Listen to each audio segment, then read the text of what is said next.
which day it is. Well, the debate certainly isn't going to be whether or not Ken Ham knows what he's talking about. Or does he? Does he actually know what he's talking about, and he's deliberately misleading people? Oh, I guess you could actually debate about that. You could make that. But I will have to say, I will say beware the eyes of March. We'll have to do the Shakespearean thing. Beware the eyes of March. Macbeth is coming for your booty. Did I wear my fake teeth or not? It's Julius Caesar. That's when the Julius Caesar says yes, but the eyes of March are here and I'm still alive, and Sybil says yes, but not gone. And then Julius Caesar goes to Stabbyville. Stabbyville? He's at the corner of Stabbed and Stabbed More? Yeah, that sort of thing. Is that how we describe that?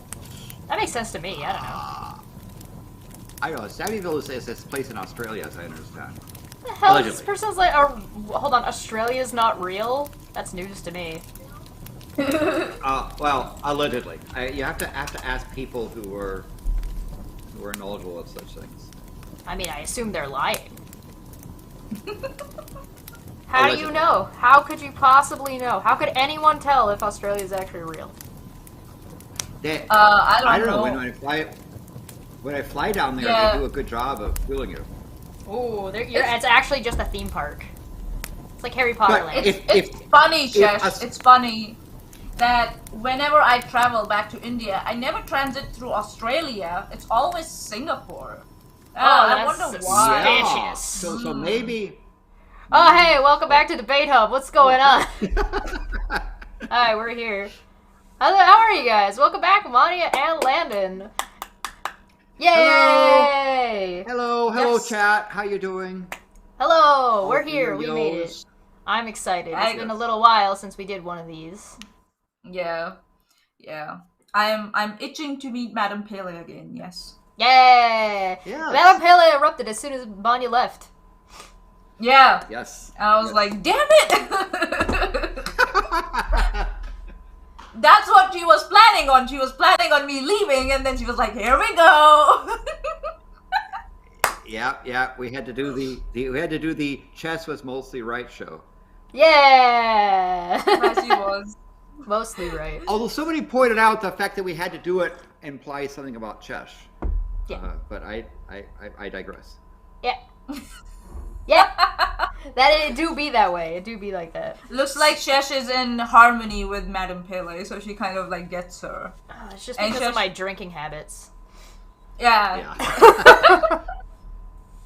So, thank you everybody for joining us. I see Bruce the Divide here. I see Athens. I see Fred. I see Zan. I see Squaxamonophone. I see Smitty. I see Icarus. We got a hell of a crew here today. Welcome everybody. Yes. We are here to track Madam Pele, but I do know that Landon has a couple of announcements and some stuff he wants to tell us about that he's kind of excited for. So make sure you like, share, subscribe, all that fun stuff. There's like a little reminder. Don't forget. As well as I've been live on Twitch as well. I am only 8 subscribers away from being able to actually make money on Twitch again. So hey, if you want to go help me out, you can go find me doing that. I drew a bunch of Bulbasaurs. Oh yes, I saw them on Twitter. And actually, I saw them on Twitch. Pokemon thing. Yeah, everybody likes Pokemon for some reason. I don't know why. And Bulbasaur is far the cutest. Like, fight me. He's cute. He's cuter than Charmander. Fight me. Oh, that's a debate. I think the cast form critter that I have is very cute too. I think cast form is pretty good. I'm a fan of all these things. So let's flip on over and take a look at what Landon's got going for us. So just as a plug there, you should check out the missionvillagevoice.com on page 28 of the current issue. There's talk about I had a really nice conversation with a wine sommelier, a gentleman that I met going to a hoity-toity restaurant. Ooh. Actually, a really good restaurant called Chez Tché in Mountain View. Check it out if you have. Isn't that home to home? Chez to Chez, home to home. TJ is. Sorry. Is the TJ chef, and they have really high end service and exotic cuisine. It's one of those gastronomical things. Anyway, I met this gentleman, and we had a conversation. Talking about the issues of taking wine to the South Pole, and so there's an article there you can check out, and you can see a picture of me in my adventure thing where they made me take off my goggles and my face mask and expose my skin. I love this. This is my favorite picture of Landon. And I never use it for thumbnails. Why? I don't know. but it is a case. We were heading towards Mount Erebus with a volcano, which is why it's right on there. Come on, look at him. It's a fuzzy Landon. I love it. Yeah, it's the natural insulation. The other thing I wanted to mention, and I know that Shesh was mentioned at the end of the show as well. Discord channel, Our Favorite Universe. There's a really nice Discord channel there, and there's a link you can join. Description in the, I guess, somewhere in the chat thing or something like that. Pinned to the top of the chat right now, there is a link to that Discord. So yeah, just open the chat. If you're watching this in the future, it may or may not work for you. Good luck. And when you join, I'll acknowledge you and then elevate you to the science fan. And in this particular in this particular thing, we have lots. For example, the science news. There's lots and lots of science stuff. Some are volcanic, some are space, but there's like a huge history of really interesting science stuff. Oftentimes, you see, there's even a thing about volcanoes as well. But oftentimes, you'll see links to actual articles there. So there's a cooking and eating thing for people making yummy stuff. Medical news, actually. That's real cool. Medical news, not hype stuff on there. And so you can learn about monk fruit and erythritol and that sort of thing. For those that like history, there's some really interesting historical things about Thomas Jefferson's role in bourbon history, or the deciphered thing of Mary Queen of Scots. There's disaster news because well, what would be a world without disasters? And finally, for those that like news feeds, there's a news feed of news articles. I think in particular, there's stuff that is probably a DFF in quality, such as, did you know Kinder eggs now have another reason why they should be banned from the U.S. because of naughty stuff? Yeah. America's war on Kinder eggs is probably one of my favorite weird American factoids. Yes. One must do that. So we'll plug this at the end, but yes, join there because there's fun stuff. But that's not the topic of there. The topic is volcanoes. Yes. And currently, as we mentioned before, volcanoes are a common thing. It's like saying it's raining. Someplace on Earth, there's a volcano running right now. 47 volcanoes that are currently erupting right now. So again, don't believe that it's the end of the world when someone says a volcano erupting. It's probably some bored news reporter trying to do. To be honest, it would probably be the end of the world if a volcano wasn't. Like, if there were no volcanoes going off at all. Then you would start a war. Yeah. That'd be terrifying. Suddenly the Earth just stopped doing. I mean, the lowest I've seen the number is 41, and the highest is 55. So it's kind of varies around there. If you look where they're going, where is it? So we're concerned with the red dots, active things, or orange dots. And so if we look at where we're going, in Europe in the ocean, let's go down here. We have of course that Italy has the two. Stromboli and Etna almost always continuously erupting. They're about as active as Madam Pele. Iceland, Ethiopia and Congo have two volcanoes that are also almost always going. But also in the Indian Ocean, there's Barren Island near India, as well as Congo and Tanzania has stuff. Because of course, right now. Indonesia has 7 volcanoes that are that are in the process of There's doing 7 lava, just in one and another place. two that, well, Indonesia's a big place. Yep. It is a big place. Yeah, people don't realize that it's a I mean, big yeah, but I place, live in Canada, and Canada's pretty big, and we're probably like the most boring. Like, specifically where I live, there's like the most we get is we have like some areas, which is not even where I live, because I'm in like a weird little pocket where nothing interesting happens. We get thunderstorms once in a while, and once in a while we get like some of a blizzard, but it's not like record-breaking blizzard. It's not like, it's nothing that impressive. So it's just like some tornadoes sometimes nearby, but like there's no earthquakes here. I'm far enough inland that there's not gonna be any like typhoons. There's no like, I'm not worried about those tsunamis never gonna reach me. I just get like, I'm kind of close to the Great Lakes a little bit, so and here I am, 11 I live in in perfect little spot. Yeah, I'm at a goblin hole. and I'm here allegedly in New Zealand, Yes. where earthquakes happen Yes. every second week. And I think so I felt one last night, It, or it was me. New Zealand is a very not wiggly having place. enough Yes. sleep. Yes. Yeah, it was either one of For those. there. But anyway, so Indonesia has a pile of stuff here. We go over to look at stuff.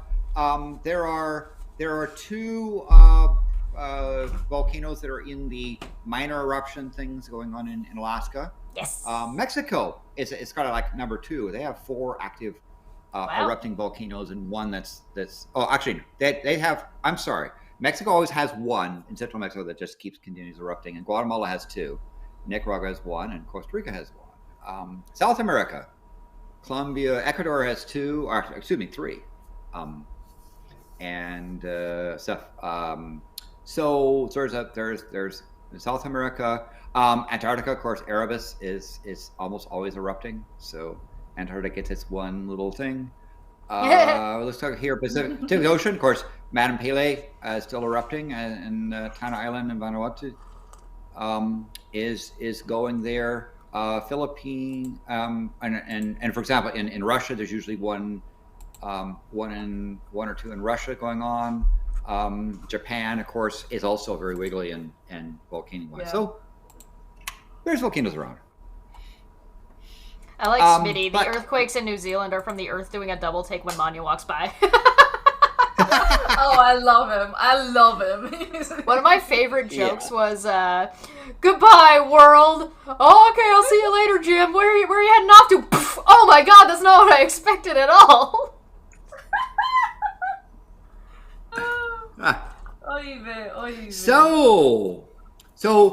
Kilo is still erupting. Can you zoom that in a little bit for us, Landon? Do you mind? Let us go and there you go. That's much better. Thank you. So Kilo is still erupting, and main thing to look for now is the sulfur dioxide emissions, because that's one of the primary gases coming out, and it's only now down at 250 tons per day as of the February 28th. It had when your previous show, Kilo is running around 3,000 tons per day. Yep. And it dropped to around 2,000 tons last week, and now it's down to 250, which is getting close to. It's not 0. It's getting close to there where it's not as vigorous, right? So the question is this because there is the eruptions winding down, or do we have something where we have just a bunch of stale magma at the top that's kind of suppressing the fresh stuff coming up? And we're waiting for a resurgence. Now, let's look at the tilt meters. And the tilt meters, we see some healthy deflation, inflation events. There's a D, there's an I, right? So and look on the week, it has some ups and downs of things. And there was actually a but if you look at the month thing, this is big drop where it was around 3,000, and then it had an event where you had a big surge and it kind of quieted. But even though it quieted down, it's doing its DI events. It's working its way back on a up. Pretty regular basis. Yeah. So generally when it's doing deflation, inflation events, that's a sign that there's energy coming to the system. But we're not seeing it in the sulfur dioxide levels coming out the top. So is that because magma hasn't worked its way up to the top? Or is Madam Pele fooling us again, because she likes to do that sometimes. She has kind of that little Loki quality to little tricksy. Yeah.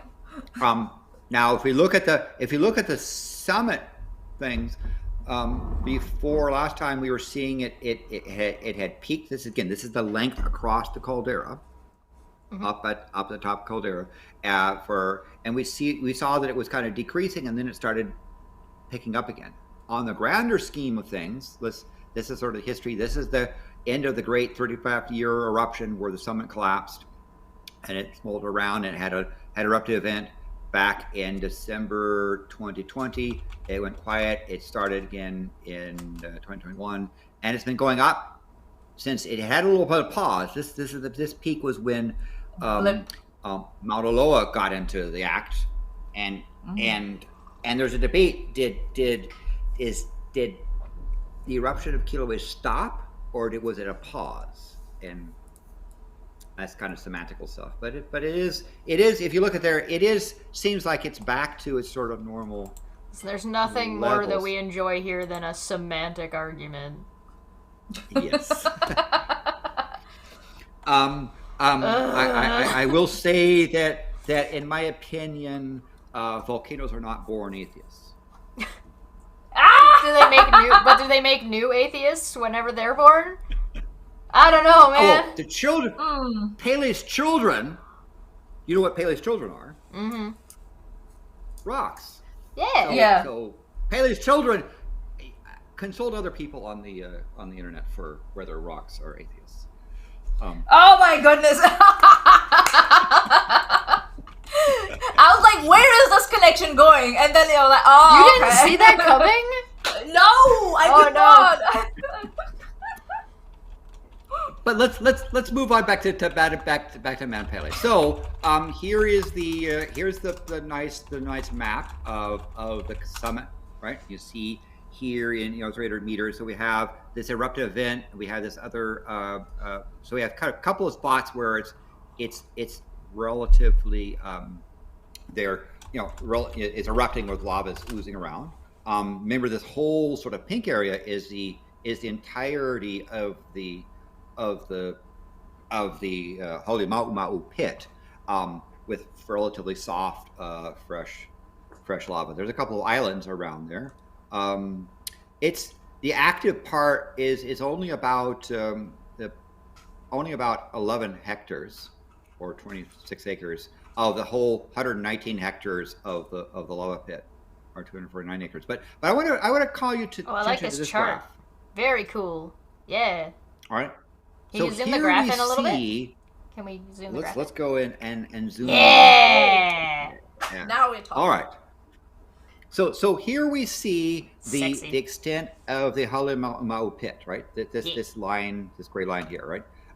We see the orange where it was before the collapse. There was a little bit of a little dimple, and after that, the end of the 35-year eruption, it collapsed. When we talk about the fact that right now what we're seeing in that pit is really a magma chamber that's exposed, right? This shows you the extent of it. There was, when it collapsed and stopped, there was a little bit of a lake that started forming, and up to 50 meters deep, and it was a very sort of near boiling lake, and that quickly, when the eruption in 2020 started in December, that lake boiled away very quickly.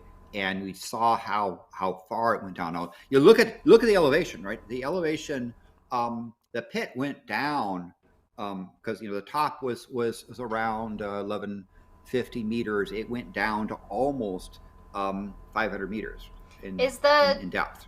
Okay, no, that makes sense. That's from the very top, right? Just before where that little lip is, right? Yeah. So that would be this area here, right? I was about to say something really stupid, and then I thought about it for like a blink of a second, and my brain stopped me. I almost asked how far that was under sea level. The top of a giant-ass mountain. I mean, it really went down more than halfway from the top of the mountain to the sea level, right? It would have been better to say how far away did it get from sea level for how deep, not how far under is it. It's not under anything. But if you consider where it was, right, it's way over here. Here's the end of the mountain, end of the island. It was actually fairly far inland and a pretty big pit.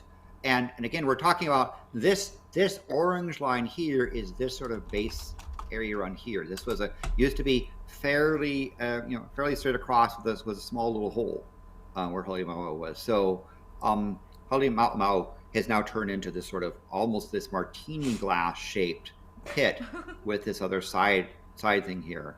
Now it will eventually fill up because that's what volcanoes do.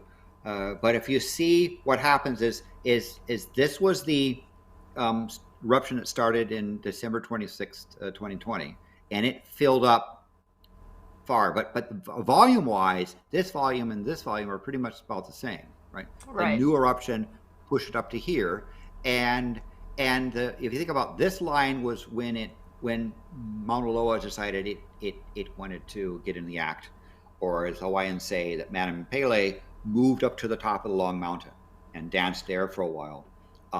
And then both of them paused on the same day, and then Kilauea kicked off again when Shesh was mostly right. And so this is the little, now that one time. It doesn't look much, but this is this is like hold on to it. It's fine. Almost 11 meters of stuff. But again, as this level goes up, it's going to take more and more volume to rise, right? More pressure also, isn't it? Yes. Very, very, very good point, because this is rock.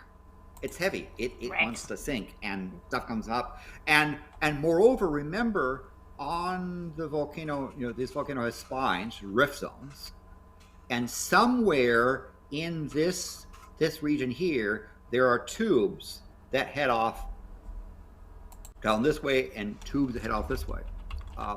Obviously, it is not at the depth where the lake is now, because otherwise it might start draining. Yeah. But it's also possible that what the tube was here has collapsed in, right? That maybe the tube is over here.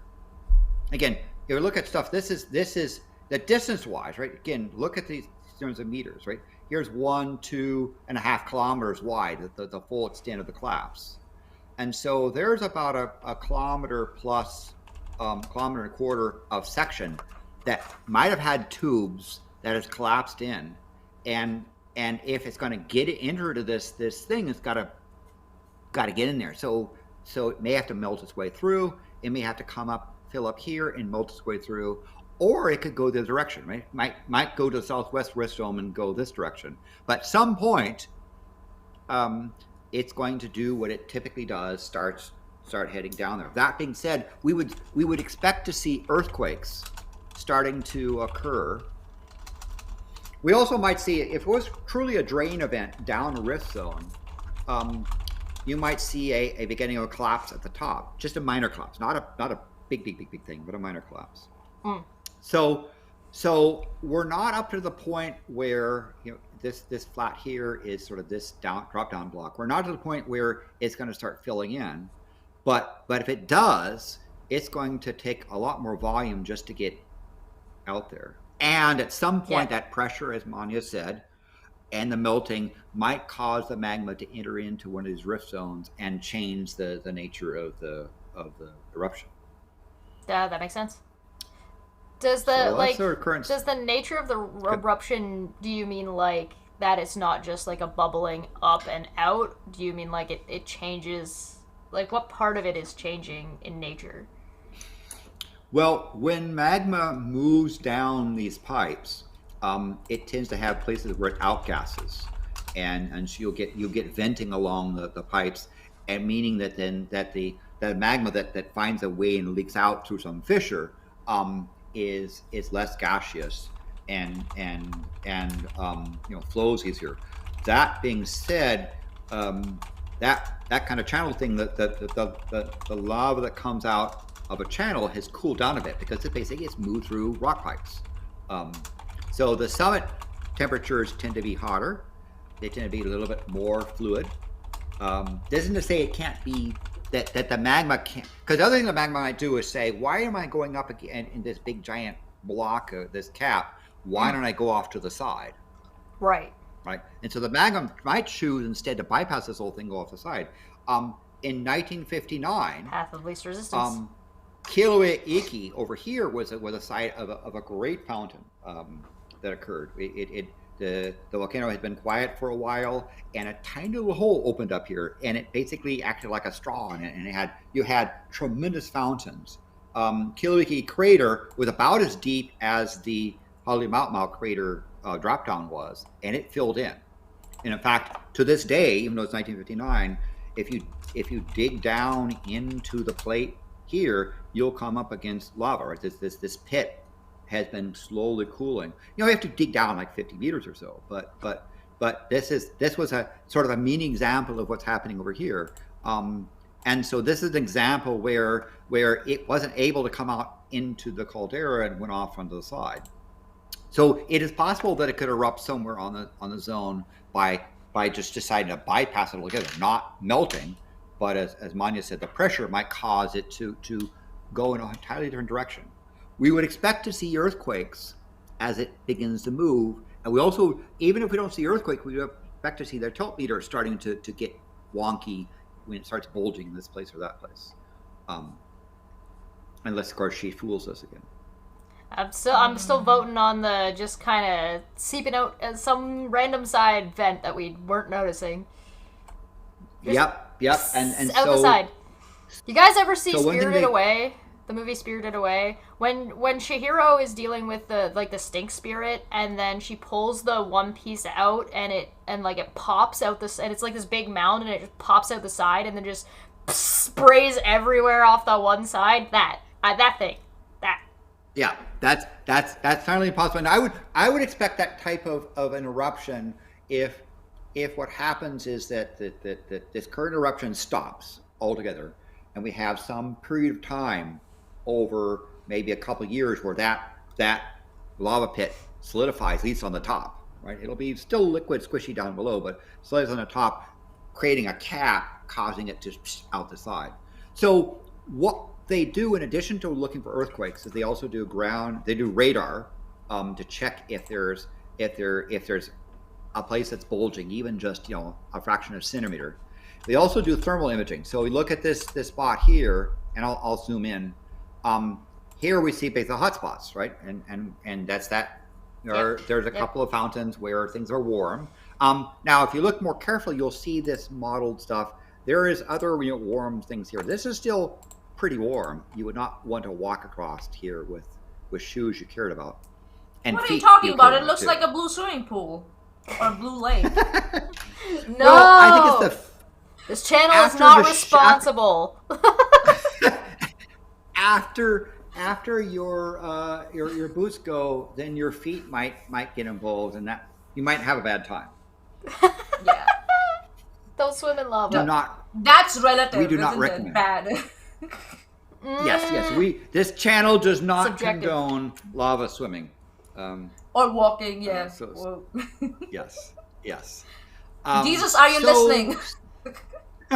So this is the so what do we look for? We look for earthquakes. We look for gas coming out. So what you might happen is that let's take a hypothetical here. Let's say what happens is that the magma is going to come down this area here. What we might see before long is we might see that gas cracks here. Gas is coming out, cracks along this line, even well before the magma gets to the point of breaking stuff open. If it was heading off to the side like this, or heading to the side, we might see on these cracks little wisps of stuff. So they monitor gas, they monitor quakes, particularly shallow quakes, and then they monitor bulging of the ground, and then they monitor heat, in hopes to try to get an idea about what Pele does before it happens. Yeah, we basically want to, this is like the very early stages of having like a solid understanding of volcanology. This is like science at what science does best, gathering as much data and like data points and information as possible, so that way we can actually utilize and analyze that data in the future once we have enough data to make accurate predictions. Yeah, and so people doing science observe things. Yes, exactly, because people observe things. they ask questions about what they observe. They then rate a hypothesis, and they attempt to then gather data and do experiments to potentially refute that hypothesis or falsify it. And if it falsifies, they go and modify it. If it seems to stand, then they continue to test it going forward. But as I say, this is all part of learning about things. And so Kilauea we're fortunate that Kilauea is probably the most monitored volcano in the world. It certainly has the longest continual scientific observations going back to, I believe, 1912 is when it has had continuous scientific stuff. Not, people have observed Etna erupting for a long time, but I'm talking about gathering data and sample and collecting and so forth, rather than just volcano tourism. Right. Well, that would be the thing, right? Once you know enough about the volcano, you know how to operate around it in a way that is safe, so that way you can do things like volcano tourism. Yeah. Yeah.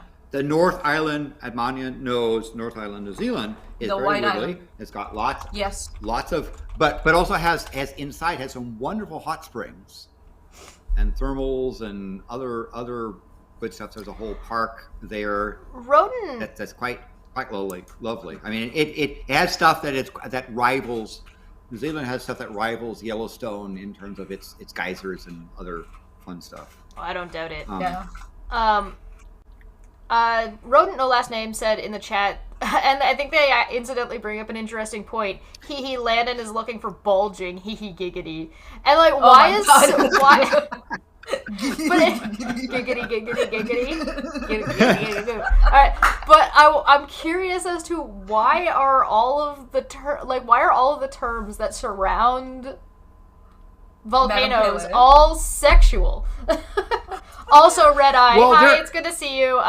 He's warning us that there is a cork sniffer in the stream, and I'm for one am concerned. And that's true. But look at this. Look at this. Red Eye allegedly. Wine of South Pole Interior. It's an article in the missionvillagevoice.com on page 29, talking about a cork sniffer down under in the land, way down under, not slightly down under, not barely down under allegedly. I talk about really down under. We're not talking about hips. We're not talking about thick thighs. We're down at ankles right now. That's where we're at. Yeah. But that is there. So we also look for air quality, right? And so one of the things that they do is they have in the volcanic system, they have they do a lot of monitoring of air quality. And here we see right now, if we look at the current stuff, all these spots are places where they measure volcanic gases, and we see this gray line. This is the trade winds blowing the gases from Halemaumau towards the sea. And so this area out here tends to have very acidic. In fact, it's a they call it the volcanic desert because when you have like sulfur dioxide come out and mix with what's really present in great quantities in Hawaii, water. It's a very wet place. When you get sulfur dioxide and water, you get sulfuric acid, and that sulfuric acid falls on the ground. And so this area here it resembles a desert, in part because plants don't like to have acid fall in them. No. Yeah, no. I can't imagine why. Yeah, you don't want a sulfur dioxide, hydrogen sulfate shower. No, you don't want that. No. Ah. And here's so there's lots of dots. This is just a few of the dots in there, but there's lots of dots around the island, both health wise, right? And they'll look at stuff and they'll look at the history and they're doing continuous monitoring, and people who have asthma or other effects, they give them warnings about taking shelter when stuff gets I imagine particulates. That it's helpful to find out if being too close to a volcano for X amount of time at X age is going to be indicative of potential health problems in the future, right? It's just like when we talked about that one volcano that made people deaf, the super volcano. Yeah. In Hunga Tonga. Yes. But here's a case where it's both gases and particulates. So you don't want to have breathing in these silicate particulates. Can be it's bad. can get scoliosis. Is it scoliosis? And No. so Silicosis. Yeah. Silicosis. Silicosis, yes. What is silicosis? It's not the silicosis. disease of the. This all seems silly to me. What is it? Maanyaa knows what she's talking about, so please go ahead, Maanyaa. It's so what happens is it generally irritates your lung tissue, and it can cause cancer in future. That sounds rough. That doesn't sound very silly at all.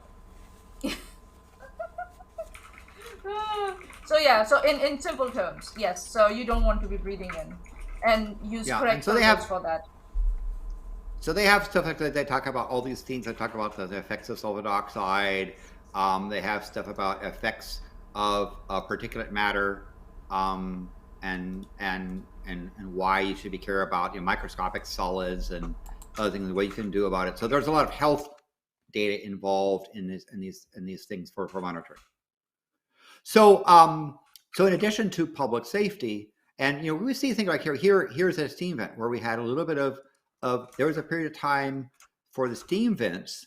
Now this little line here is a spot over here that occurred where it got a little bit for a little time. They noticed a little bit of stuff, but it went back down again, right? There's a little bit of boop that came out in this spot. So they watch for stuff. One would expect if the magma's on the move, that you might begin to see slightly elevated gas levels coming out in cracks nearby. Although sometimes the gas can go a long ways and come out the spot, and then you begin to see the ground deforming, and you'll also then see earthquakes and so forth. But so far we're not seeing that yet. But what are we seeing? Well, this is the vent. Remember, if we go back to the spot. Where is it? Here. This eruptive vent, that little spot. That's here. So here's the eruptive vent with stuff flowing down the side. We see again, it's flowing out in this direction. It comes into this pond where it sort of cycles around for a while. So this spot here is this spot, right? So when we talk about what's the size of that, that's about 300 meters by about 200 meters, right? In terms of size. So that's about 300 by 200 meters in this area draining from the side. So, it's definitely moving around. This is what it looks like on the larger side. So here's a fountain with that drain.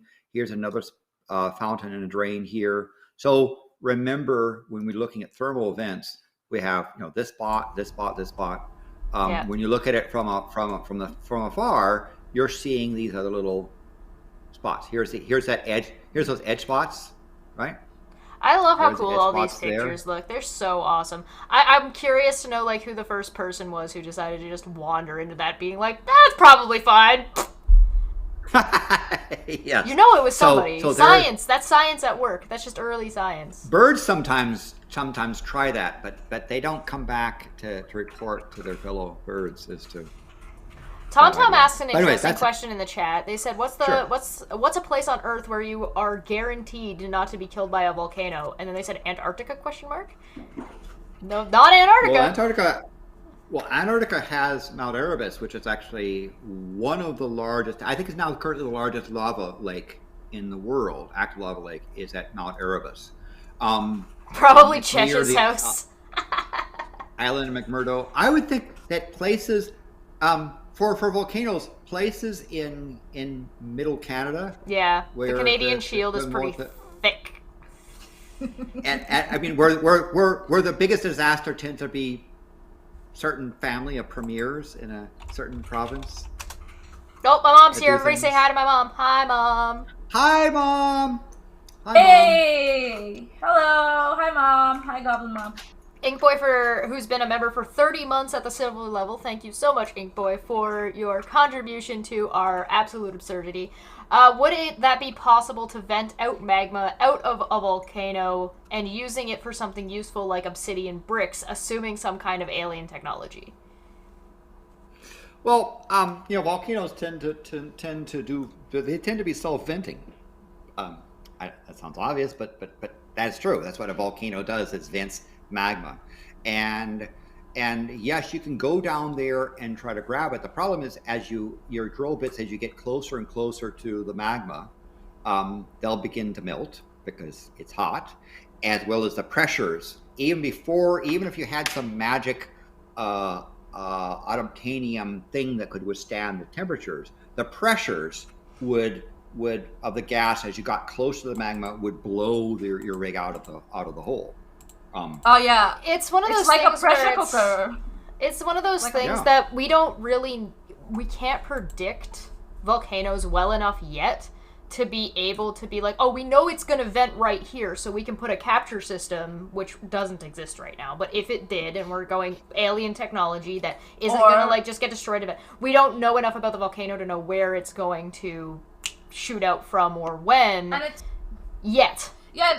Yeah, and it's also funny, like, how you would deal with something pressurized. So, yeah, like, if you have more information in future, maybe you can, create vents where you can slowly release the pressure so as to not cause a big blow-off or something like that. Well, or you could potentially use the pressure that exists to spin a wheel that can generate power, right? Ooh, so I like it. There's definitely, like, potential ways we can do it. We just don't know, and we're not able to consistently predict volcanoes well enough yet. There was another question from Tom Landon, if you want to go to that one, or if you have something else to add. Sure. I was going to talk about geothermal energy, but should we go to the question and then go back to yeah, we can go back to geothermal stuff, because that's a whole nother field. A whole nother field. Tom asked, can you outrun a volcano? And I do know we had shown a video a while ago, and how fast was that lava moving? Like 35 miles an hour? I mean, yeah, it kind of depends upon what you're outrunning, right? If you have an explosive eruption with basically a pyroclastic flow that can go up to the speed of sound, that answer is no. If you have lava that's just looping along on the surface, you can actually have lunch, watch the lava flowing, and just move at the end of lunch away from it. If the lava is sort of oozing around on the surface, it's already cooling. It is fairly easy to outrun. If it's going bang, no, you don't. Do you get a head start? Yes. And what is it you're outrunning? Now geothermal energy, I mean, the way that it talking about, can we make use of this magma stuff? The way that typically geothermal energy says is, well, okay, we can't drill down into magma. That's a bad thing. We wouldn't be able to survive. If it got even close, the pressure would build up and blow out our stuff. So instead, what we'll do is we'll drill down just a little ways and send water down, or have places where water goes in. The water gets warm, generates steam, and we take advantage of the steam atop. Places, countries like Iceland have a lot of geothermal energy because it's got lots of magma underneath and hot rocks. And the water down there boils, and they make it convert to steam. Hot rocks as opposed to pop rocks. Yes, that sounds simple, but it is a big problem, because one of the problems with all that stuff is the caustic chemicals, the acids and so forth that come out of that steam. It's not just a simple pure water boiling like in your teapot. And so you think there's only water in my teapot? That's adorable.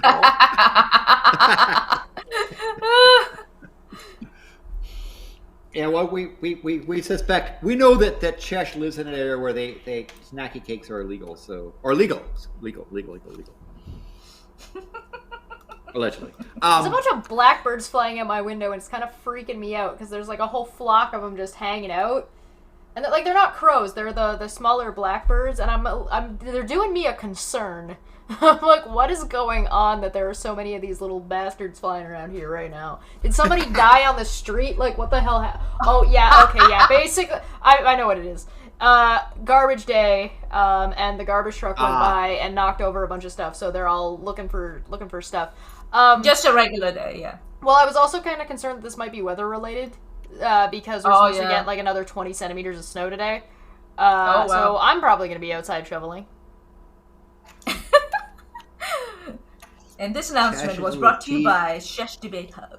Sorry, I didn't mean to It is. interrupt. It's just there's like 3 of them are sitting on a light pole that's like right outside my window, and then I just saw a bunch of them just circling around, and I was like, "Uh-oh, somebody dead?"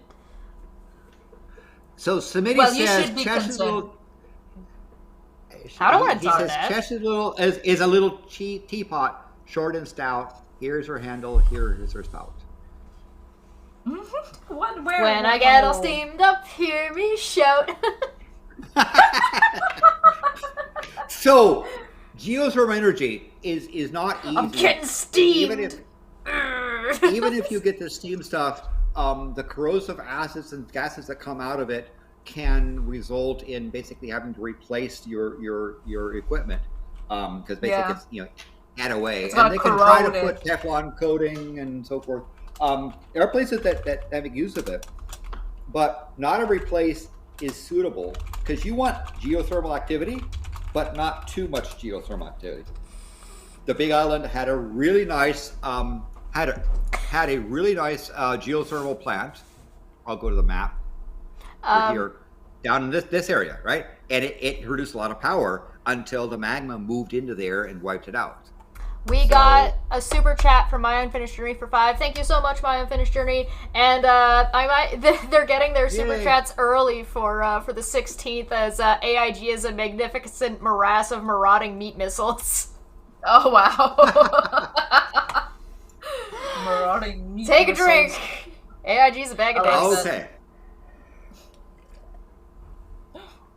Oh.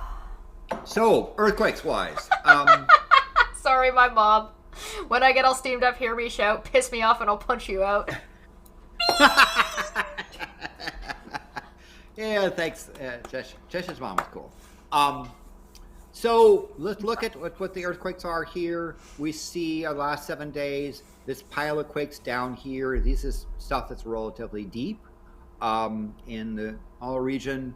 Here's the top of Kilauea, and that spine. There's a few quakes down here, but often these quakes are. This is not evidence of magma moving because you'd see a lot more quakes there. This is evidence that basically that this rock is under strain, right? Because it's being pushed this direction. This rock is getting stressed out. Here. So it's just little stresses and strains. We see nothing up at the top of Mauna Loa. So these are just normal and cranes here. Here is the volcanic seamount and a little earthquake there. So that's kind of the usual bit of stuff. Magma is still on the way up from the hotspot that heads towards Mauna Loa, Kilauea, and the volcano formerly known as No'i. So again, we don't see evidence that magma's it's on the move other than where? Yeah. Here, right? So- this It's thing filling Yeah. up. Yeah. I'm also saying, like, if you look at the diagram that you showed previously with the activity, here. so it's more going towards northeast. If you see, if you know what I mean, Yeah, this thing all on the here. activity. But Yeah. now these quakes here are typically they're relatively small and shallow. So we get something here. These are like this is a magnitude 2.7. Here is a 1.6.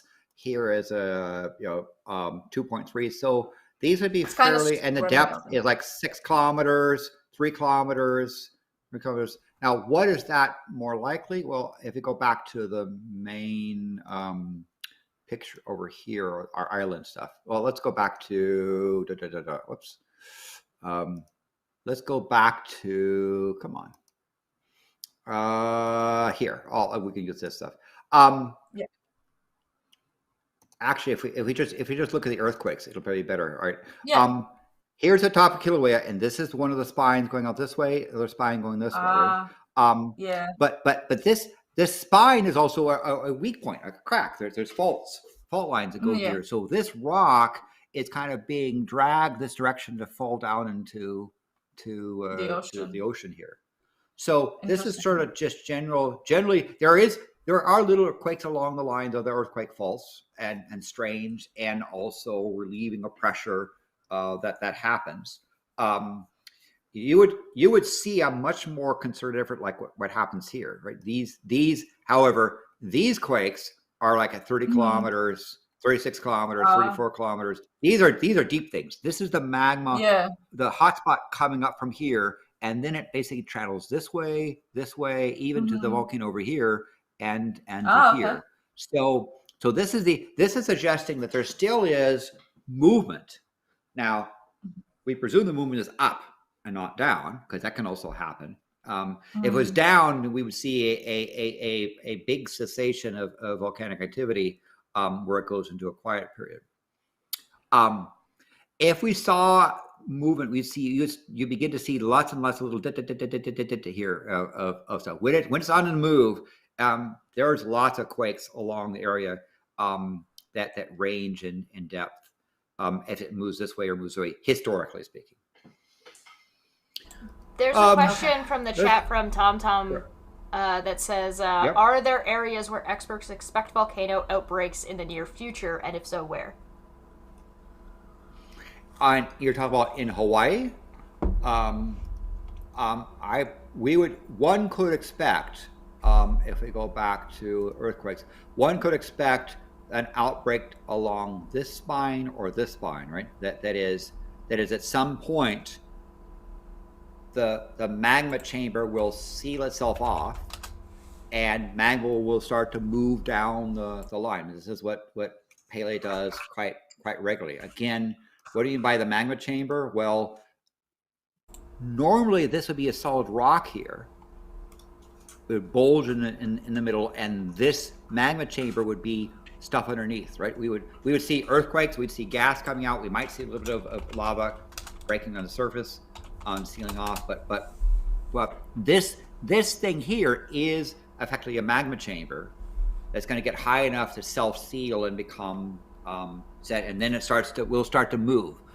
But because of the collapse, that magma chamber was exposed, and now we're seeing what is a lava lake is really the top of a magma chamber that's got to get to the point where, due to slow down eruption or gets high enough, it'll seal off, and then magma will start to move somewhere or other. So we would expect it to either move down this rift zone, or this rift zone would be the expected areas where we would start to see stuff. And historically, you look at where volcano eruptions have occurred. That happens, right?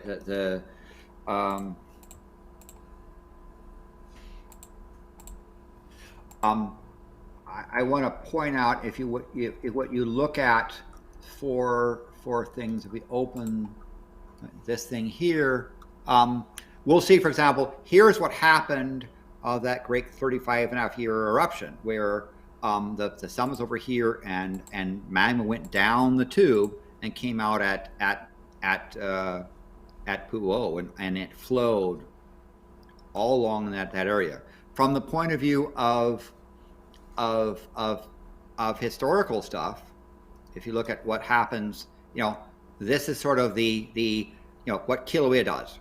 These level 1 is sort of like the most likely places where eruptions occur, and then same thing with Mauna Loa along the spines. There's also, you can track, if you're looking from like a really long period of time, you can see just Hawaii moving, like the it's kind of, and leaving like a snail trail behind it, like a centipede. Centipede. So what? Yeah. So look at this level of increasing activity and of hazard, right? 1 is the most hazardous. So you ask about where do you expect it? We would expect eruptions to occur on areas of 1, right? The gray are lava flows since 1800. And so Kilauea's got a bunch of stuff, and Mauna Loa's got a bunch of stuff. Go to the side of the volcano that the volcano is not moving in the direction of. So if you look at Hawaii, Hawaii is moving like in a kind of a little bit of an arcing direction. So live on this side, where it's not where the volcano is going; it's where the volcano's already been. Yeah, and you look at stuff like good idea. Kohala region. Besides beautiful waterfalls and other things, this is like the least volcanic stuff. Remember, the hot spot is moving up in this area. That's where all those earthquakes are, and it transfers up to Mauna Loa, Hualalai, Kilauea, and the seamount over here. So So one would be the place where you'd most expect it, and then lava flows from there would go into two. Yeah. And if you look historically of what happens, this gray area shows you the history. Don't live in the snail trail of Hawaii. So Yeah. I'm calling it. But good question. So if you look at webcams, here's a picture from Mauna Loa looking across towards Mauna Kea just a few minutes ago. Let's see if we update stuff. Oh, it's starting to snow. Look at that. It's Oh, hey! No! snowing. Is that outside? Is that my We're- house? I can see my house from there. Well, we're around 4,200 meters, 300 meters elevation, but we see snow on Mauna Kea and Mauna Loa. Inside a snowflake like the one on your sleeve, there probably lived a goblin. I know what you're doing. Oh my god, that's so funny. So here was a picture taken about an hour before the show started, showing at the summit. Again, this is a summit at Mauna Loa, looking over this thing over here is Mauna Kea, where the telescopes are. And you can see the snow line. You can see the little antenna dish that communicates to the instruments up here. And if we reload it, so everyone Has that got see icicles spot? on If it? we reload it. Oh yeah. Nice. Yeah, I'ma eat those. I mean, it's my favorite let's go snack. over to here. Yeah, we see there. Yeah, it's got icicle bits there. So now it's let's frozen do a in reload time. and see what it looks like. And we see, Oh, okay, wow. it's snowing. It's snowing up there. So it does snow in Hawaii, but this is way up Wow. at the top of Mauna Loa. Get ready to go and skiing. over in It's- Mauna Kea. Can you out It's interesting, ski like- lava? Probably. It's interesting, like how the flora and fauna gets affected around a volcano, isn't it? You get snow, you Yeah. get good waterfalls, you get good humidity, and at the same time, hydrogen sulfate rain. So yeah. Just another day in Hawaii, I guess. Yeah. Here was a picture beginning when we just started the show of looking down into the Halima'u pit. You see the drop down block here. Here's some of those lake stuff with again. This you is like can see, gladiator it's not just- combat in a video game. This is like you walk to the center of that and you're fighting like a dragon or like a big fire giant or like some big boss lives there and they're just waiting for somebody to step into the ring. Don't step in Is it- lava. Aren't the green? Are there the black dragons or gray dragons or green dragons like the acid ones? Which ones are the acid ones? So Volcano would Black. generally be a red dragon. Yeah, But okay. if you're asking what sulfur would be, it would be acid. Yeah. And so Yeah. acid would be green dragons because black dragons are poison. No, sorry. Black dragons are acid. Green dragons are poison. So it'd be black dragon. Okay. Yeah. Thank you. So here again we see that we focus on those pictures. That's the lava moving this way. We saw those pictures of the webcam when we were looking at this kind of stuff here. This stuff here, from a visitor's perspective. Whoops. Oh, go wow. Back to this visitor's perspective. This is what you would see, right? This is that spot here. But notice there's activity all around, particularly in the edge, right? Why is there activity at the edge? Well, that's because Question. it's easy for the gas to kind of escape along the side. Yes? But is it enough for the gas to escape though? If we don't know the amount of gas that's underneath this whole thing, but are those vents enough for the gas to escape and decrease the pressure, or nah, that's nothing? All I know is it that is not a cork top. Please do not sniff it. Yes. Well, that's a really good question, Maanyaa. Excellent question. And we can see from the point of view of what the summit is doing. The summit is expanding, right? This upward expansion is because there's pressure underneath. It's not if the hotspot were draining, we would see the summit sag in. And again, this is sagging in terms of this is 5 centimeters. This is not much, but that little uptick suggests that there's pressure. There's ongoing pressure from the depth of the collapse. It's expanded, right? How much is expanded? Almost a meter. That is, what do you mean by a meter of what? Well, if you go to the summit here. It's a meter across this, this couple of kilometers. Phrase goes from here to here. So, that's still a lot. It is expanding. Considering the depth. Yeah, considering the depth, it's still a lot, isn't it? A meter across. Definitely.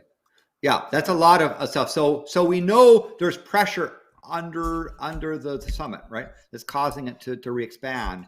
And this expansion here is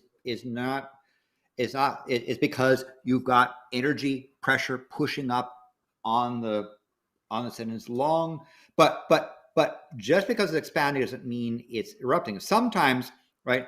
The pressure is building up, and see this drop down here. This was the start of the eruption. So it was quiet, and then it broke through, and released a lot of pressure, released a lot of lava on the surface, and it kind of sank in as that. Yeah. If you look at that graph. Yes. Yeah. Sorry. If you look at that graph, you can actually see it has a bump, like it's a gradual up, and then it bumps down, and then suddenly go poof. So it's like it gives you oh yeah, it's going up and up and up. Maybe now it will sag, but then these are all the technical comes terms. Down, and then it gently comes down, and then goes boom suddenly, and then you're like, I thought you were being nice. So drops occur when a big eruption ends. Pele's just brake checking you. You're wearing your seatbelt. Poof. Sorry, yes. So the drops can occur when eruption ends or when it begins, right? When this drop here was due to the fact that there was pressure building up, all kinds of quakes, and it broke through, released, and you had a huge amount of lava came out and caused it to sag. But the eruption went on there and then stopped, right? And then it paused for a while and had another blip. And so this is the beginning of the eruption, and it's continued to the point here where Mauna Loa got into act. It kind of paused, but resumed, right? And it's still gaining pressure over time. Yeah. Oh yeah. And you can see from the point of view of where it was during, in the pre-eruption phase, it still has a ways to go. And of course, volume-wise, when we look at the set, it still has a way to go. I would still expect that if this lava lake gets higher and higher and higher, that it will turn into a magma chamber that's full, and the magma will start to have to find easier paths to go rather than try to work its way all through these hundreds of meters of rock. But we'll have to see. So again, this is what it looks like, for visitors things. It used to be the road used to go across here. This flat area over here is actually a road that's got so much dust on it now that you can't see the dust. A little bit of road here. Used to be the road used to go around this spot, and it's kind of been deleted. But let's reload it. Reload it and see what it does there. Okay, so it's got some more. You'll see that the gases kind of come and go. There's a little bit of stuff bring out here. There's some gases out here. This is mostly this. Sorry, go ahead. This white stuff is mostly steam with a bit of acid in it. This is more volcanic gases. This sort of bluish color. But again, you can see it's all around this area. So go ahead. You're asking a question? Yeah, I was just going to ask if the temperature is affecting how visible the gases are right now. Oftentimes it's rain, right? It's rather warm stuff, and you get a rain shower. It dumps a lot of rain on it, and the rain gets down to the point of hitting on hot rocks and steams. So some of this sort of more white stuff is water that's washed down here or rained down on top of it, and it's steaming away. Just like having a pot of hot water on the stove. There's water up here that's steaming away. Not enough. It can't accumulate enough to form a lake.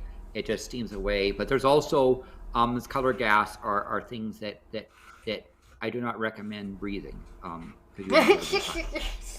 Try not to breathe sulfuric acid, please. Thank you. Yeah. It's like, very safe. it's a beautiful day today. Let me go outside, take a big breath of fresh air, and then you go. Yeah, and so your lungs explode.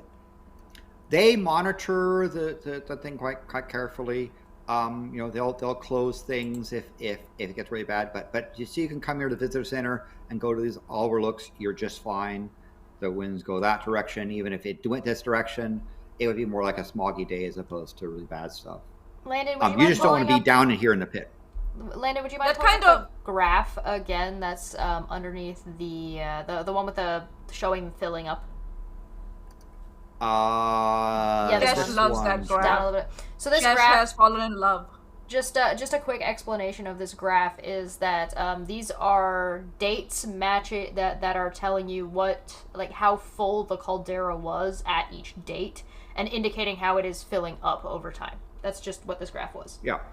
So 2018 was the end of the 35th year eruption with a pit there, and between it and 2020, the water lake filled up because there's lots of water. It was piling up here. That lake got to 50 meters deep before it had an eruption that started in 2020, and that eruption not only boiled away the lake but filled up this amount here. And it stopped. So now you had it went from 50 meter deep water lake to 229 meter deep lava pit. It stopped, restarted again. So if we look at the tilt meters, right? There's the first graph. This is the second graph. Here's the third graph. So go back to this set here. Here's the first. Here's the second. Here's the third. That. Now, these two lines here are really kind of the notion that it kind of paused in 2022 at the end of December 2022, and then Maanyaa started erupting, and so did Kilauea. So I don't know if you called it a two different eruption phase or just a different phase of the same eruption, but sure. But first eruption filled here at 229 meters and paused, and then the next eruption went from 229 to 369, and more recent stuff after the Maanyaa Kilauea paused, it added another 10 meters to it. There's something to be said when it comes to semantics when making those kinds of decisions within science or within your life, and it's that, Maanyaa, you just need to put googly eyes on your microphone. There's something to be said about that. We utilize terms and we create these terms and these definitions as ways to make things easier to conceptualize and understand for ourselves. And you should probably do your best to not get trapped within those boxes because they're not exclusive. They're just there to help you understand and conceptualize as well as for us to study. They're not definitive. They're just descriptors that are used to help us understand. It doesn't mean that it's certainly the only option. It certainly doesn't mean that's only the case. And if it's no longer helpful, it's perfectly fine and acceptable to step outside of that box and say, well, this is good for conceptualization, but there's more to it than that once you get to that stage. Don't get stuck in boxes, people. It's okay. Definitions in science and in life are wibbly wobbly. There's no real hard lines in real life. They're useful for describing what happened without getting hung up on the terminology police stuff, right? Yeah. And so the usually again the notion that the eruption of Kilauea went through many phases from January 4th, 1983 to August 2018. They had some 70 phases of the eruption, right, where it would change the mode and change what it was doing while continuous. And some of those times had pauses of stuff where we couldn't see lava for a week or two or three and start again. So after the fact, I think they will have data to tell whether or not this was a new eruption or just a phase. And hindsight is 2020, and you could probably argue that date around a little bit, and you could say, okay, well, August 2018, maybe it was like the 15th, maybe it was the 6th where it actually stopped or where it actually switched over. And because these definitions are just that, they're meant to be helpful for us. They're not meant to lock you in to an ideology or lock you into specifics. Yeah. This great Pu'u'o eruption, where most of the lava came out here at Pu'u'o. It had some great fountains. There was lots of fun stuff here. Of course, there were other bits of stuff there. It had lots of that. See, it made this nice little cone, and then it collapsed, and it started again, and it collapsed, and it started again, and it flowed out. A lot of stuff flowing to the ocean. I remember this coming up this spot. I took some samples. That's a cool looking picture. And you can see the collapse of here is inside Pu'u'o. How is that camera functional? Boom. Wow. And it just basically fell down, right? There it goes. Do you see that? Right? That's one of those collapse splits. And again, people said, oh, that's the end of the thing. The floor collapsed, the magma went away, it's gone, and of course it came back again. right afterwards, right? Of course. A lot of flow stuff here. This is the fun stuff. A lot of stuff, moving into housing areas along fissures, and so forth. So check out this thing here. I will put this. I'll give this to Chesh in Discord, so you can see that thing. But this is a nice thing about the history of that again, that 35-year eruption with many different phases. Whoops. I didn't do anything. Don't worry about it. It's fine. And again, the end of that phase was this collapse here. So again, I talk about sometimes you get down things by the end of the eruption as opposed to beginning eruption, right? That caused this line, this pit, to go from the orange line down to here. Very of a depth of almost 500 meters, and then came back up again. And we're seeing this blooping around as it moves forward. So what will happen in the future? Blooping. I think blooping is probably a pretty good description. Here's live. This is what it looks like live. So let's go and enjoy the live scene. If it was night, you'd see more glowy crack stuff, but obviously there's not as much gas coming out as it was a month ago. You can see some of the spots where it's very, still very red. Yeah. Pu'u'o? I can read Pu'u'o. I know how that's pronounced. I learn. I get better. Yep. I'm still holding out for, it just kind of sticking outside this, coming out aside somewhere that we're not aware of. I mean, in some ways, being in the pit is really nice for tourism. It doesn't bother too many people, and it looks pretty. When it starts to wander, when Pele starts to wander, then other people get inconvenienced. But that's life on the island, right? You can't sit there and say, I'm going to park here forever and ever, amen, and expect Pele to no, you got to go behind the volcano if you want that. And that's still only if you're lucky. You gotta live in the snail trail. I'm telling you. There you go. But that's what it looks like live there. Now I think one of the things that's nice about this new eruption is because we now have the technology of how to do live feeds. We're gonna see a bird fly in. You look for that early. Usually fly in front, right? Sometimes if you see it large, it'll be flying in front here. But what they do is they basically have a link that tunnels it over to a place that Akamai delivers into YouTube land. So we don't have a continuous feed across the middle of the ocean. So this continuous eruption coverage is something new that's kind of nice to see. That's a cute Pikachu. And of course you come back. And they will change on occasion. Let me put this YouTube link here.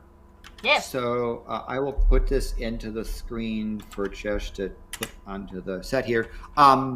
You'll see that sometimes this will stop, and the way you do is you go back to USGS, and you say live. You click on it, and there it is, right? Now, it's quite possible that if this eruption were going to a pause phase... Oh, there's a bird. There he goes. How did it make it across this pit of death? It was climbing out. It definitely was climbed thinking out. about I saw it. Yeah, and it's like, yeah, nah. I told you Yeah. we'd see a bird. And you were That correct. one lucky creature That that one made it time. through. That one time Chesh was mostly right. I think so Yes. 2 times though.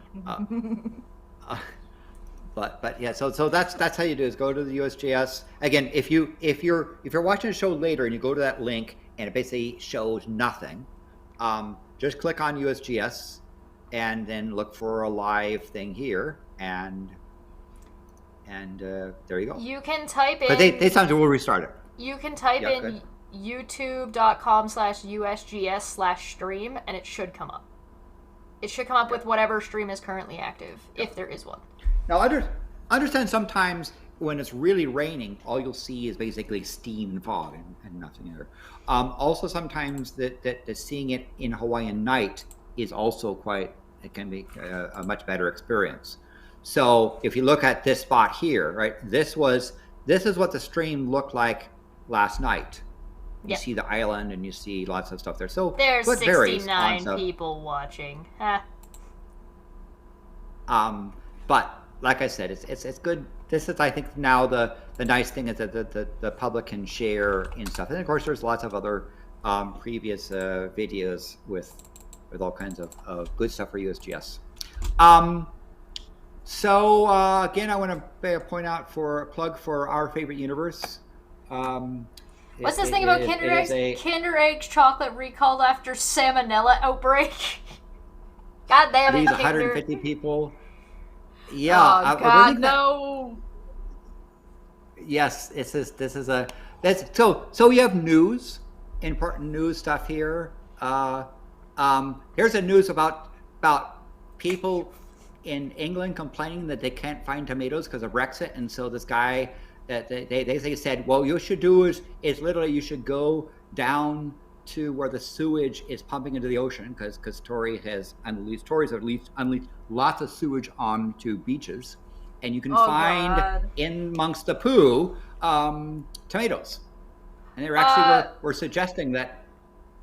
I have a different recommendation. There is opportunity in tragedy, so if you can't find tomatoes, get yourself some tomato seeds and start a business. Yeah, and so you see this guy talking about, say, hey, you can go down here, blah, blah, blah, and they thought, the actual government thought this was a useful promotion thing to try to suggest to people. What?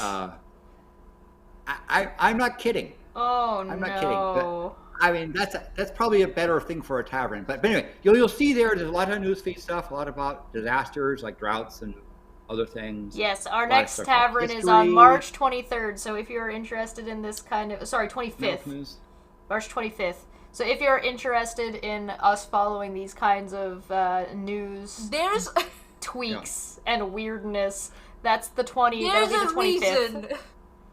There's a reason we take sewage away from where we inhabit. There's a reason. Listen, there is definitely not gonna get another plague. Don't worry about it. It'll be fine. But the main thing is this science news section where there's lots of stuff about astronomy, about other science stuff here. There's a long history of interesting science articles where we tend to not just do the headlines, but the actual journal articles that are there. So that's probably the big thing. So when you join, I'll recognize you and elevate you to a science fan, and you can then see. And you get to be recognized by Landon, and that's kind of a big deal. Yeah. That's so cool. So here we go. So that's other questions from the chat about volcanoes or stuff, and of course we have to make our predictions so that we can see how wrong. You have to make our predictions. We have. I didn't see too many. Tom was asking about Tonga a little bit. Tonga seems to be very a very active volcano wise. How likely is it that an old volcano like I think Tufa? Mm-hmm. Tufa? I don't know if I'm pronouncing that right. Which is a huge lake of water in the volcano center will become active again. I know that Tonga is on one of those plate tectonic things where it has lots of volcanic stuff, and so it'll certainly happen in the future. But that's not all bad. I mean, New Zealand is due to volcanic stuff happening, right? That's kind of the if you didn't have that tectonic volcanic stuff, you wouldn't. You just have Australia allegedly. Now you just have Australians might differ on that thing, but still, really, these volcanoes are not death and destruction. They actually are renewal, and some of the rich areas, right? Particularly Northern Ireland is incredibly rich soil. A lot of those great cheeses from New Zealand come from that region. Oh, you mean like soil from a volcano creates good food rather than shit tomatoes?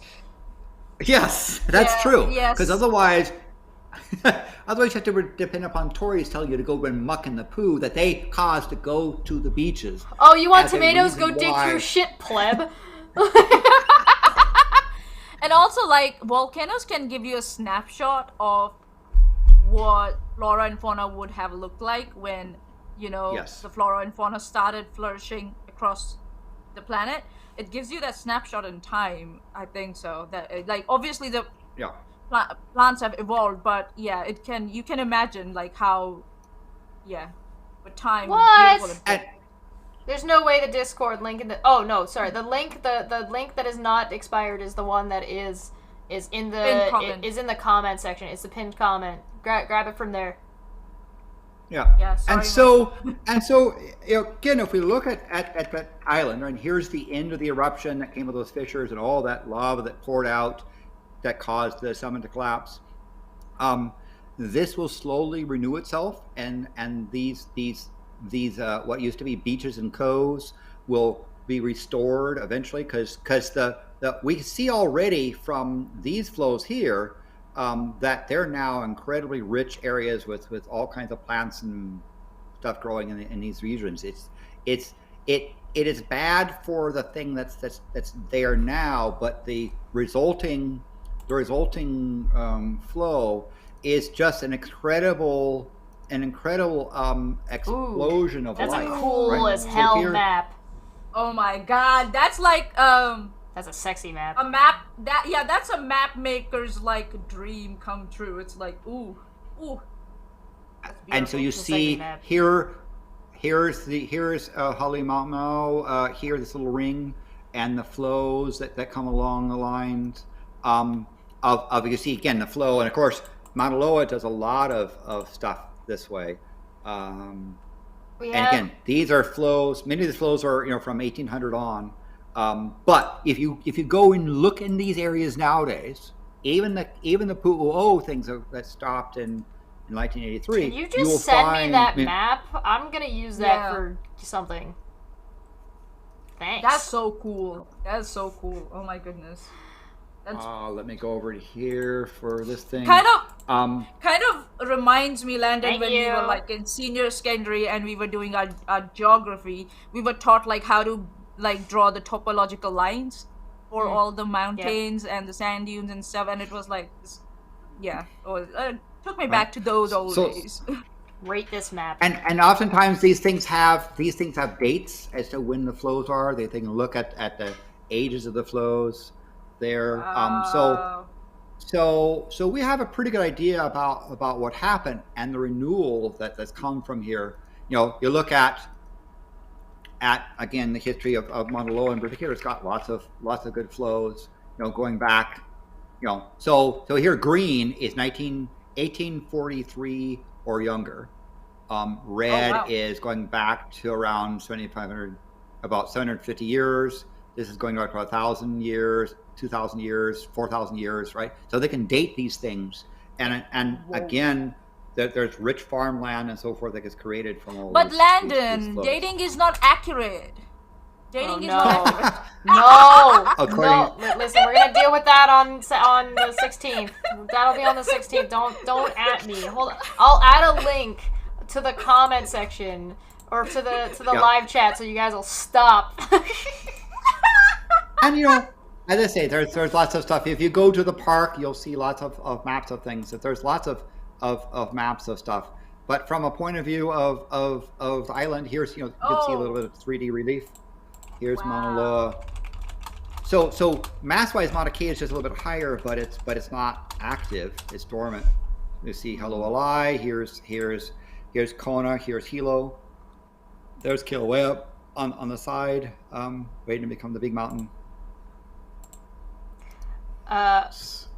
We have. Oh, I just put that somewhere. We have another question in the chat. It says it's from my mom. It says so I went to that volcano in St. Kitts so many years ago. I was wondering if you know anything about it or if it is still active today. St. Kitts. I am not familiar with the St. Kitts. Let's see. That's KIT. St. Kitts, and that I believe is out in the Caribbean. I believe so. Yeah.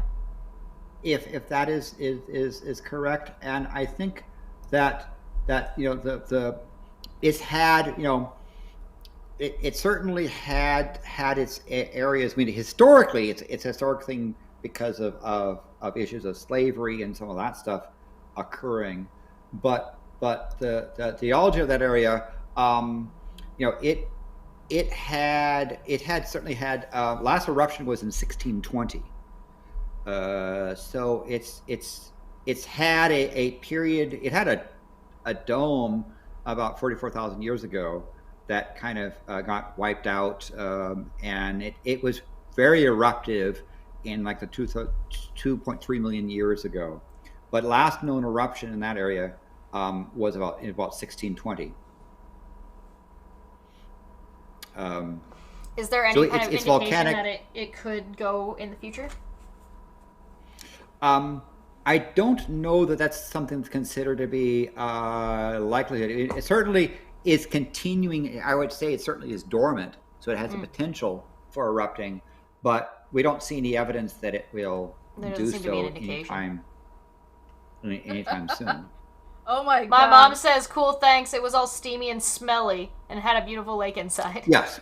And so that's a common thing is that you still have hot rocks down there and outgassing. Hot rocks. Just because, hot rocks and outgassing stuff. I mean, again, look at the North Island, New Zealand. It's got lots of thermal springs and sulfur pits and geysers and so forth, even though it's not erupting on the main island. You can actually bathe in some of those sulfur springs without, scratching your skin off your body. You can do that. Yes. Yeah. And there's these beautiful terraces that have of the flow stuff. I mean, again, it's stuff that rivals Yellowstone in terms of the beautiful, hot spring pools and flow stuff there. It's actually quite a lovely area. So yeah, I went to this place called Whakarewarewa, the Whakarewarewa village, and that's actually the shortened name. I think I've mentioned it before. It's the shortened version of its actual name. Its actual name is actually a poem. It's actually a poem. So yeah, you can go there, visit there. That's where I went for the sulfur springs.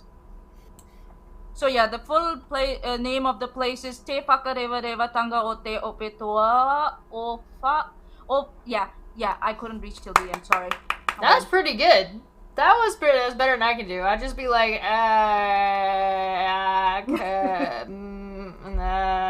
processing. I don't know. Word that I'm not gonna offend anybody with my pronunciation of. Okay, so this is probably.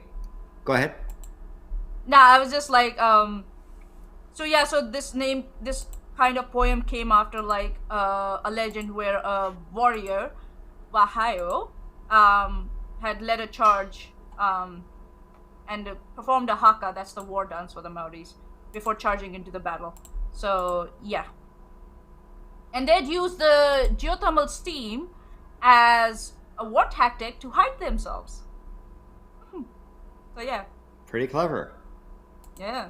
So this is one of the more detailed lava flow maps of history of stuff there with ages and different flows and different things from different dates is one of those sets. So I sent you that link as well. Wow. From Hawaii. Of stuff. So yeah, there's lots of good flows. Anyway, but yes, the Polynesians have learned to live with volcanoes in part because that's sort of their area of the world, and that Polynesian triangle goes from New Zealand all the way up to Hawaii and all the way over to Easter Island. That's considered to be Polynesia, and it's no wonder that a lot of the volcanic terms are Polynesian names because they have lived with and made use of volcanoes for a long time because that's their homeland. Yeah. I mean, that would make sense. It's fascinating, like how they have survived, around the volcanoes. It's the same reason why you find a lot of like Greek terminology in space. Yes, it's yeah. There's a very good reason for those sorts of things, and so I think that this is part of showing again that volcanoes are not the end of the world. They're actually the beginning of new stuff. Oh, for sure. Yeah, and they actually tell you how healthy your planet is. Chaos and control. Yeah. Sonic. Yes. Hey. We should probably start looking to wrap up. We are at what's the time here? We are at an hour and a half, and we've covered a lot today. We actually got through a lot. Good job, us. Yeah. Thank you very much. Yeah. We'll have so what do we think any month from now? What will what's our be predictions? Happening? Let's I'm holding Can I have out. a look at that graph again? That blip, graph. Is that possible? This one here? No, she's talking about the blue one. The blue one. That's this one here. Can you see it, Maanyaa? You want This one? this? Yes. It will continue to rise. It won't show any major activity. It will just continue to rise. Another little the blip. level. Yeah. I'm still holding out for like something's gonna shoot out a side somewhere we're not expecting. That's my prediction. I'm holding out. Holding out. What was the level of the sulfur dioxide that came out last month? Was it 200 something? On the 28th, it was only 250 tons. So it went from about 3,000 a month ago to about 2,000 about a week and a half ago to about 250. Okay. I changed my prediction. It's going to go. It's going to go. I changed my prediction. So I think that a month from now, we will be seeing a lot of steamy, smoldery stuff, but we won't see much in the way of new lava activity. I think that we will, for the deformation, so these thermal things will shrink a bit, but we'll still have hot spots and steamy bits. And I think from a point of view of DI, we will see deflation of agent events, but they might be a little less exuberant. So causing some people to say the eruption is ending, other people to say the eruption is kind of in a slowing down period. So you might see that Pele is settling into her groove and is being more sedate. It's not a fast jig, it is a slow waltz. Okay, I'm going the totally opposite direction. Okay, so yeah. So Maanya's saying is gonna speed up. Landon's saying continue as is or slow down a little bit. I'm saying we're getting a surprise. There we go.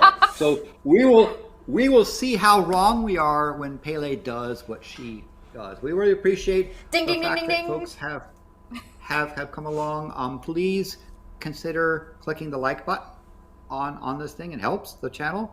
I also want to say that they have a Patreon page where you can express appreciation because this channel does lots of stuff. It does things more than volcanoes. You can believe it. It's got some crazy stuff happening. Yeah, we do lots of stuff here. Next Friday, you can join us for Dumb Fact Friday. Tuesday will be the shit show as normal. You may catch me on Twitch tomorrow or Sunday, maybe. But the week of March break, the 12th to the 18th, there's almost a show every day next week, that week. So next week I'm going to be a little bit more slowed down just in preparation for the 12th to the 18th. So, look out for that. Our tavern also is going to be on the 25th, so make sure you get set for that. And on the 16th is Landon will be back with Dapper Dino to drink and talk about Ken Ham and Bill Nye the Science Guy. Who's Ken Ham? Who's that guy? Who that? If you do want to watch Landon lose his mind for an hour, I actually did edit that and just put in Landon for an hour, so there is a video that you're going to be able to see that is coming out soon. Oh, that is Yeah.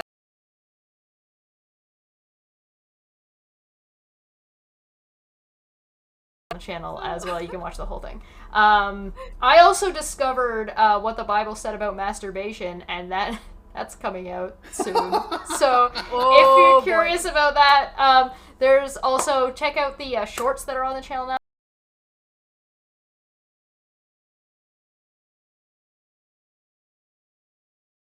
Subscribe and thanks for supporting, and links down below if you do already support the channel. Thank you so much. It's very, very, very much appreciated.